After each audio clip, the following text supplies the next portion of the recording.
Assalamualaikum dan salam sejahtera. Apa khabar murid-murid semua? Saya harap kamu semua berada dalam keadaan sihat-sihat belaka.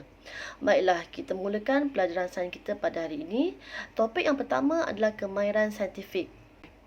Kemahiran saintifik adalah kemahiran yang diamalkan semasa kamu menjalankan eksperimen ataupun penyiasatan. Dan kemahiran ini terbahagi kepada dua, iaitu pertama, memerhati, mengelas, mengukur dan menggunakan nombor, membuat inference, meramal, membuat hipotesis, berkomunikasi, menggunakan perhubungan ruang dan masa, mentafsir data, mendefinisi secara operasi, mengawal pemboleh ubah dan mengeksperimen. Bagi pembelajaran kita pada hari ini, saya akan menerangkan satu sahaja kemahiran proses sains, iaitu mengawal pemboleh ubah. Okey, kita pergi dulu kepada kemahiran manipulatif. Terdapat 5 kemahiran manipulatif. Pertama, menggunakan dan mengendalikan peralatan dan bahan yang betul.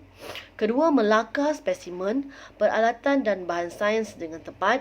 Ketiga, mengendalikan spesimen dengan betul dan selamat.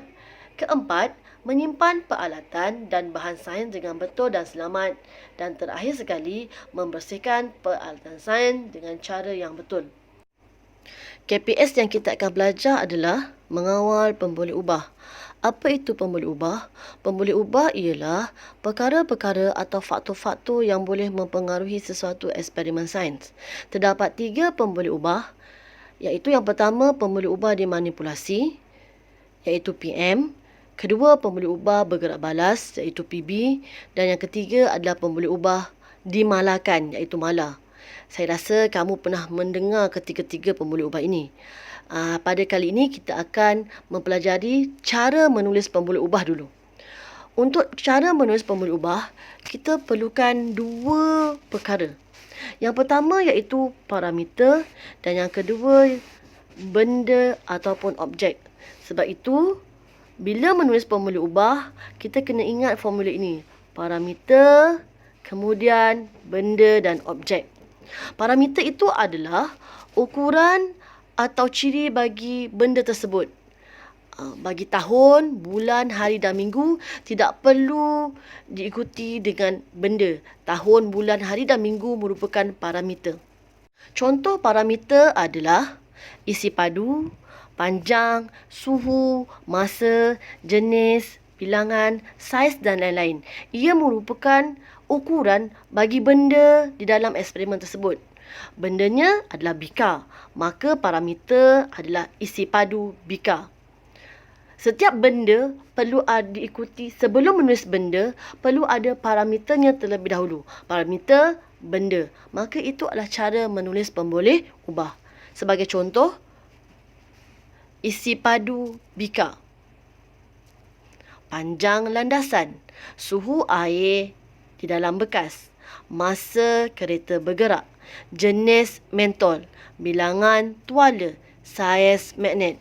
Maka kamu lihat, sebelum menulis benda, kamu perlu menulis terlebih dahulu parameternya atau ukuran tentang benda tersebut.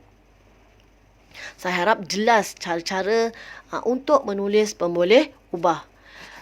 Tips menulis pemboleh ubah, sekali lagi saya nyatakan, pertama perlu parameter, kedua perlu benda.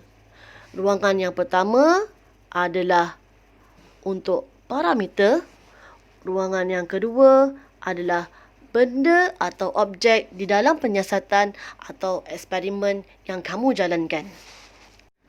Baiklah, ini adalah tugasan yang perlu kamu buat pada buku nota, sama ada pada buku nota yang baru ataupun pada buku nota tahun lepas. Saya buat satu contoh jawapan dia.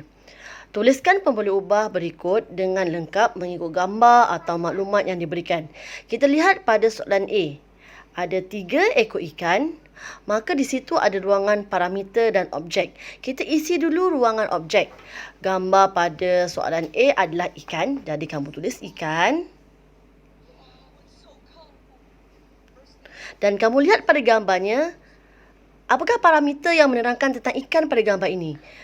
Gambar yang pertama ikan kecil, yang kedua sederhana besar dan yang ketiga adalah paling besar. Jadi parameter yang sesuai adalah saiz ikan.